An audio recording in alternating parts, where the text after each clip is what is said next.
আসসালামু আলাইকুম সুপ্রিয় শিক্ষার্থী, welcome back to Math Park. আশা করি সকালে ভালো আছেন।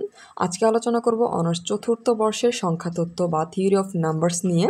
আমরা যারা এবার পরীক্ষা দিব তাদের জন্য খুব গুরুত্বপূর্ণ, অর্থাৎ আমরা জানব কোন চ্যাপ্টার থেকে কত মার্কের প্রশ্ন হয়ে থাকে এবং কোন চ্যাপ্টার সবচেয়ে বেশি গুরুত্বপূর্ণ। শেষ মুহূর্তে আমরা কোন কোন চ্যাপ্টার পড়ে ভালো একটি মার্ক নিয়ে আসতে পারি। সায়েন্স ভিউ পাবলিকেশনের বই থেকে আমি আজকে হাইলাইটেড করব। এই বইয়ের টোটাল চ্যাপ্টার সংখ্যা হচ্ছে 6টি। প্রথম হচ্ছে বিভাজ্যতা। আমরা হচ্ছে চ্যাপ্টার অ্যানালাইসিসের পূর্বে একটু নাম্বার অ্যানালাইসিস করে আসি। তো আপনাদের এখানে 3টি বিভাগে প্রশ্ন হবে, ক বিভাগ, খ বিভাগ হচ্ছে ঘ বিভাগ। ক বিভাগে আপনাদের প্রশ্ন থাকবে 12, আপনাদের অ্যান্সার করতে হবে 10টি, এখানে হচ্ছে 10 মার্ক। খ বিভাগে আপনাদের প্রশ্ন থাকবে 8টি, এখানে আপনাদের অ্যান্সার করতে হবে 5টি, প্রত্যেকটি মান হচ্ছে 4, এখানে হচ্ছে 20 মার্ক। এবং ঘ বিভাগে আপনাদের প্রশ্ন 8টি থাকবে, আপনাদের 5টি অ্যান্সার করতে হবে, প্রত্যেকটির মান হচ্ছে 10, এখানে হচ্ছে 50 মার্ক। এই হচ্ছে টোটাল আপনাদের 80 মার্ক, অর্থাৎ আপনাদের হচ্ছে 80 মার্কে থিওরি পরীক্ষা হবে। তো আমরা এখন চ্যাপ্টার অ্যানালাইসিসে চলে যাই। চ্যাপ্টার হচ্ছে প্রথম যে চ্যাপ্টার বিভাজ্যতা, এইটা হচ্ছে এই সংখ্যাতত্ত্ব বা থিওরি অফ নাম্বারসের সবচাইতে গুরুত্বপূর্ণ চ্যাপ্টার, কারণ এই চ্যাপ্টার থেকে ম্যাক্সিমাম প্রশ্ন কিন্তু হয়ে থাকে। অর্থাৎ আমরা কিন্তু ক বিভাগের ক্ষেত্রে দেখা যায় 4 থেকে 6টি প্রশ্ন হয়ে থাকে, খ বিভাগের ক্ষেত্রে 2 থেকে 4টি, এবং ঘ বিভাগের ক্ষেত্রে অনেক সময় দেখা যায় 2 থেকে 4টি প্রশ্ন কিন্তু এই চ্যাপ্টার থেকে হয়ে থাকে। যদি আমরা নাম্বার কাউন্ট করি অর্থাৎ মার্ক, তাহলে অর্থাৎ চ্যাপ্টার 1 থেকে কিন্তু এই চ্যাপ্টার 1 থেকে আমরা 35 থেকে 40 মার্ক অ্যাভারেজে কিন্তু এই চ্যাপ্টার থেকে হয়ে থাকে। অর্থাৎ প্রশ্নে সবচাইতে বেশি মার্ক কিন্তু চ্যাপ্টার 1 থেকে হয়ে থাকে, সবচাইতে গুরুত্বপূর্ণ চ্যাপ্টার। অর্থাৎ এই চ্যাপ্টারটা যদি আমরা ভালোভাবে পড়ি সেই ক্ষেত্রে কিন্তু আমাদের পাস মার্ক খুব ইজিলি চলে আসবে। এর পরবর্তী হচ্ছে চ্যাপ্টার 2, সংখ্যাতাত্ত্বিক যে ফাংশন রয়েছে, এটা হচ্ছে দ্বিতীয় গুরুত্বপূর্ণ চ্যাপ্টার। এই চ্যাপ্টার থেকে আপনার 30 মার্ক, অর্থাৎ যদি আমরা অ্যাভারেজে কাউন্ট করি 28 থেকে কিন্তু 30 মার্ক চ্যাপ্টার 2 থেকে হয়ে থাকে। এটাও কিন্তু মোটামুটি অনেক গুরুত্বপূর্ণ একটি চ্যাপ্টার।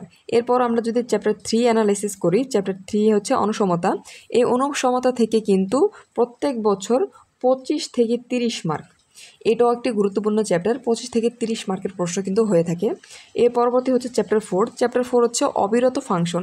এই চ্যাপ্টার থেকে কিন্তু তুলনামূলক প্রশ্ন কম এসে থাকে, অনেক সময় দেখা যায় শুধুমাত্র ক বিভাগে একটি প্রশ্ন আসে, আবার হচ্ছে খ বিভাগে 4 মার্কের, ঘ বিভাগে 10 মার্কের একটি প্রশ্ন আসে। অর্থাৎ আমরা অ্যাভারেজে ধরতে পারি যদি ক বিভাগে শুধু আসে 1 থেকে, খ এবং ঘ এর ক্ষেত্রে 15, অর্থাৎ 1 থেকে 15 মার্কের প্রশ্ন হয়ে থাকে।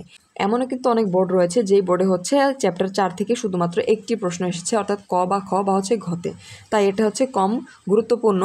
এর পরবর্তীতে চ্যাপ্টার 5, দ্বিবর্গ ও চতুর্বর্গ যে উপপাদ্য রয়েছে, এটাও কিন্তু মোটামুটি গুরুত্বপূর্ণ।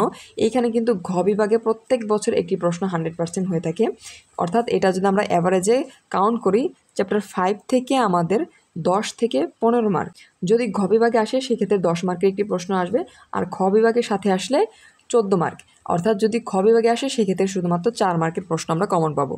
তার পরবর্তীতে চ্যাপ্টার 6ও কিন্তু গুরুত্বপূর্ণ ঘ বিভাগের ক্ষেত্রে। যারা হচ্ছে ঘ বিভাগ কেন্দ্রিক পড়াশোনা করবেন তাদের জন্য কিন্তু হচ্ছে 5 এবং 6 এই চ্যাপ্টারগুলো গুরুত্বপূর্ণ, কারণ এই চ্যাপ্টারগুলো থেকে দেখা যায় হচ্ছে আমাদের ঘ বিভাগে কিন্তু বেশিরভাগ প্রশ্ন কমন পড়ে। অর্থাৎ চ্যাপ্টার 6 থেকে আমরা যদি হাইলাইটেড করি, এই ক্ষেত্রে আমরা দেখতে পারবো 11 থেকে 16 মার্কের প্রশ্ন, অর্থাৎ ক বিভাগ সহ কিন্তু এখানে 11 থেকে 16 মার্কের প্রশ্ন এসে থাকে। অর্থাৎ আমরা জানতে পারলাম আমরা শেষ মুহূর্তের জন্য যদি আমরা চ্যাপ্টার 1, চ্যাপ্টার 2 এবং চ্যাপ্টার 3, 1, 2, 3 এই 3টি চ্যাপ্টার শেষ করতে পারি, সেই ক্ষেত্রে আমরা পাস মার্কের সহ ফার্স্ট ক্লাস কিন্তু তুলব।